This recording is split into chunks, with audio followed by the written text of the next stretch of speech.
Et si la Vierge Marie vous apparaissait, là sous vos yeux, en plein cœur du Gabon? À Meuduneu, un simple rêve a suffi pour révéler un lieu que beaucoup considèrent aujourd'hui comme sacré, un lieu porteur de miracles. Voici mon histoire. C'était pendant les grandes vacances en 2011 à Meuduneu, dans le nord du Gabon. Étant déjà religieuse, et juste avant de retourner dans ma communauté, j'ai fait un rêve qui allait renchérir le cours de l'histoire religieuse du Gabon. Dans ce rêve, j'étais à Meuduneu, mais dans un coin que je n'avais jamais vu auparavant. C'était une forêt étrange, remplie de pierres. Et en m'y avançant, j'ai aperçu l'icône de la Vierge Marie, posée sur une pierre au milieu de cet endroit. J'ai alors commencé à réciter le chapelet sans vraiment comprendre ce qui m'arrivait. Derrière la Vierge, au milieu des arbres, un immense feu s'élevait. Pourtant, rien ne se consumait. J'ai ressenti une peur intense. Et puis, une voix s'est fait entendre directement dans mon cœur en me disant ceci. C'est ici qu'on doit me mettre. En regardant à gauche, j'ai vu la statue de Saint Jean-Baptiste. Autour de lui, toutes les pierres étaient couvertes de dessins d'anges. Je ne comprenais pas ce qui se passait.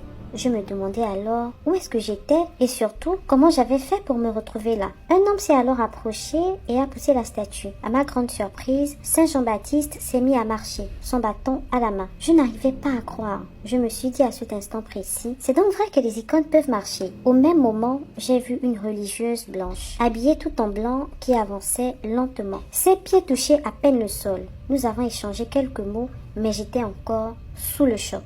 Quand je me suis réveillée, il était 5 heures du matin. Mon cœur battait fort et je tremblais à cause de ce que je venais de vivre. Dès que le jour s'est levé, j'ai décidé de raconter ce songe à sœur Marie-Catherine. Et bien plus tard, nous sommes allés ensemble visiter l'endroit précis que j'avais vu en songe. À notre grande surprise, tout était identique. C'est ainsi qu'a commencé cette histoire. Peu à peu, avec l'aide de la communauté, nous avons construit une grotte mariale à cet endroit. En mai 2014, le sanctuaire a été béni par l'abbé Proski. 2 ans plus tard, en 2016, Monseigneur Jean-Vincent Ondoyen a officiellement reconnu ce lieu comme un site de pèlerinage, non seulement diocésain, mais aussi national et international. Depuis, des pèlerins viennent des 4 coins du pays et même d'ailleurs. Beaucoup repartent avec des témoignages de guérison, de paix intérieure ou encore de miracles. Je rappelle que ce témoignage est de la sœur Alphonsine Eyan. Il a été recueilli par monsieur Francis Simamba qui en a rédigé un article publié intégralement sur le site Convergence Afrique. Et vous,